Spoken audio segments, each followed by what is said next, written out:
అందరికీ నమస్కారం. సుబ్రహ్మణ్యం స్వామిని చూడగానే ఒక లైక్ చేయండి, సబ్స్క్రైబ్ చేయండి. తులారాశి వారికి అదృష్టం పట్టబోతుంది. సుబ్రహ్మణ్యం స్వామి అనుగ్రహంతో చాలా మంచి జరగబోతుంది. పెళ్ళి కాని వాళ్ళకి ఇప్పుడు పెళ్ళి అవుతుంది. ఉద్యోగం కోసం ప్రయత్నం చేసేవాళ్ళు ఇప్పుడు ఖచ్చితంగా సక్సెస్ అవుతారు. వ్యాపారంలో చాలా లాభం పొందుతారు. తులారాశి వారు ఏ పని చేయాలనుకున్నా ముందుగా సుబ్రహ్మణ్యం స్వామి పూజ చేసుకొని ఏ పనిని స్టార్ట్ చేసినా ప్రతి ఒక్కటి సక్సెస్ అవుతుంది.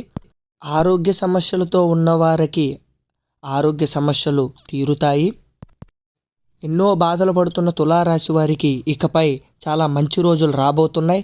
ఏ పని అనుకున్నా అన్నిట్లల్లో ఇప్పుడు శుభంగా ఉన్నది. సుబ్రహ్మణ్యం స్వామికి పూజ చేసుకొని ఏ పనిని మొదలుపెట్టినా ఖచ్చితంగా దాంట్లో సక్సెస్ అవుతారు. ఎక్కడెక్కడో జ్యోతిష్యం చెప్పించుకొని నిరాశ చెంది ఉంటే ఒక్కసారి ఈ గురువుగారికి ఫోన్ చేసి మీ సమస్యలకి పరిష్కారం తెలుసుకోండి. స్త్రీ పురుష వశీకరణం, గుప్త నిధులు తీయబడును. ఎటువంటి సమస్యలకైనా ఒక్కసారి ఈ నెంబర్కి ఫోన్ చేస్తే మీ ప్రతి ఒక్క ప్రాబ్లాన్ని గురువుగారు పరిష్కారం ఖచ్చితంగా చేస్తారు.